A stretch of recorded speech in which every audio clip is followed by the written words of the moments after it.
Oke, nama saya Sandy Ramdhani dari Universitas Terbuka. Saya dari stream Educational Game Developer atau biasanya sih dikenalnya di tim PMBGD itu sebagai EGD ya. Halo, perkenalkan nama saya David. Saya merupakan dosen di BINUS University. Pada program ini saya bertugas mengurus kurikulum ya di stream game programmer. Pujianto Yugo Puspito, saya dari UPH, saya sebagai dekan dari Fakultas Ilmu Komputer. Di EGD ini saya diminta untuk bertanggung jawab dan juga berlaku sebagai mentor di dalam capstone. Nama saya Moh Edi Wibowo dari Fakultas MIPA Universitas Gadjah Mada. Di program ini mengajar di stream Game Project Management. Perkenalkan, nama saya Erik Daski, Eskom Mkom. Saya dari Universitas Pradita. Di PMGD ini saya di stream Game Designer untuk mata kuliah Game Flow. Perkenalkan, nama saya Rikman Airliwan Rudawan. Saya dosen dari Telkom University. Dan di program PMGD ini saya mengajar di stream programmer khususnya untuk mata kuliah first person shooter dan third person shooter. Nama saya Francisco Maruli, saya dari Universitas Bina Nusantara. Saya di sini dari mata kuliah PMGD untuk game programming dan mengajar top down shooter 2D. Saya Ngurah Rangga Wiwesa dari Universitas Indonesia. Saya mengajar stream game designer untuk mata kuliah game layout. Nama saya Mujianto dari Universitas Amikom Yogyakarta. Kebetulan di program PMGD ini saya berada di stream Game Project Management dan khususnya untuk mengajar di mata kuliah Game Monetization. Ya, nama saya Astai Kadianto, asal dari Universitas Indonesia dan saya adalah penanggung jawab dari Capstone Project di dalam program Micro Credential Game Developer ini. Nama saya Agus Purwanto dari Universitas Amikom Yogyakarta. Dan di sini saya masuk di stream game artist dan saya pegang di stream animation. Dengan adanya Capstone Project, kita mengumpulkan para mahasiswa berasal dari berbagai stream untuk benar-benar bekerja di dalam satu proses produksi pengembangan game. Jadi di dalamnya itu nanti ada project management, kemudian ada game artist, kemudian ada game designer, dan tentu saja game developer ataupun programmernya. Jadi mereka akan bekerja sama, ya, seluruh mahasiswa ini akan bekerja sama sesuai dengan kemampuan dan kompetensi masing-masing yang sudah dipelajari untuk benar-benar membuat satu produk game yang akan menjadi hasil utama atau hasil ultimate dari pembelajaran mereka. Semester ini kami dikasih kesempatan untuk mengajar teaching material for gamification. Jadi itu mengajarkan terkait dengan teori gamifikasi dilihat dari pendidikannya gitu ya. Seperti itu. Jadi ini kami mengajarkan mahasiswa terkait dengan teori-teori pendidikan dan dikaitkan dengan gamifikasi seperti itu. Jadi kita pertama lebih fokus ngurusin pertama kira-kira mahasiswa yang mengambil stream ini tuh kira-kira perlu mendapatkan materi apa sih yang sekiranya nanti menjadi bekal mereka nanti karena untuk di capstone nanti. Nah, mulai dari situ sebenarnya kita baru mulai desain kira-kira materi ini kayaknya perlu gitu ya. Jadi sehingga bisa dapatkan hasilnya seperti itu. Nah, materi-materi yang kita dapatin berdasarkan juga dari targetnya yang ngambil siapa sih gitu ya. Kita tahu bahwa yang mengambil kan nggak cuma di mahasiswa yang mengambil di IT ya, tapi di luar IT juga ada.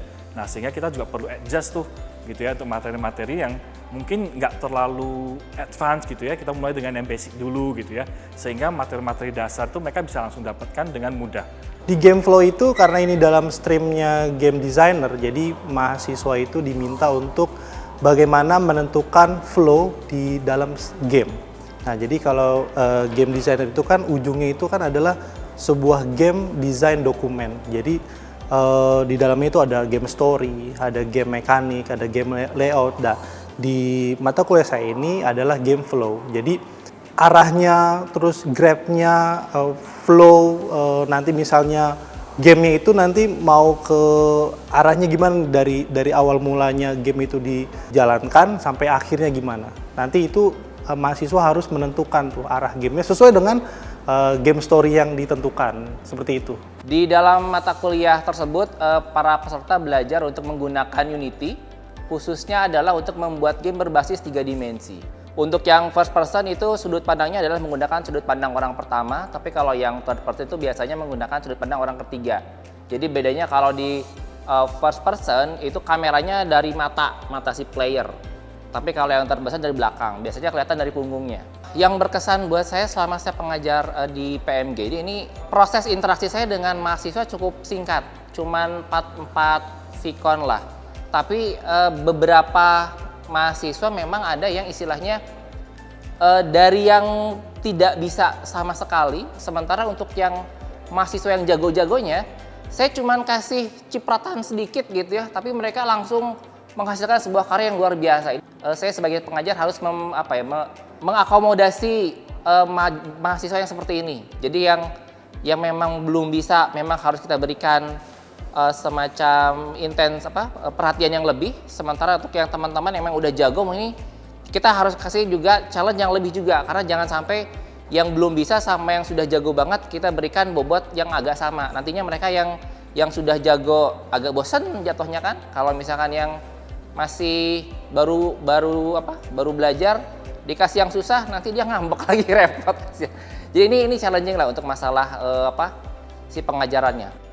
Ya, awalnya gini sih, karena background dari para peserta PMGD itu kan dari berbagai hal ya, macam-macam kan disiplin ilmu. Ada beberapa yang memang sudah punya basic di ilmu komunikasi, seni dan lain sebagainya. Beberapa mungkin bahkan nggak nyentuh sana, dari pertanian, sastra nuklir dan lain sebagainya.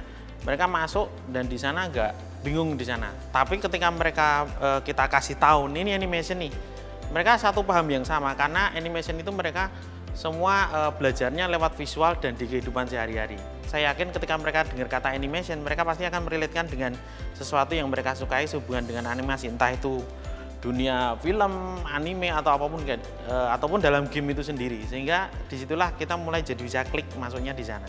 Harapan saya untuk mahasiswa minimal teman-teman tahu dulu ya, tahu bagaimana sih mendevelop game itu seperti apa, kesulitannya seperti apa, sehingga ketika teman-teman ketemu sebuah games, teman-teman akan mikir-mikir kalau mau nge-crack tuh mereka teman-teman akan bayangin seberapa susahnya sih bikin game gitu ya. Nah kemudian juga teman-teman saya harapkan kalau misalnya teman-teman ingin memang melanjutkan berkarya atau berkarir di dunia game development, teman-teman lebih banyak masuk ke komunitas gitu ya. Karena di sana mungkin ada sharing-sharing ilmu yang nggak teman-teman dapatkan di perkuliahan maupun di pendidikan formal, kira-kira seperti itu.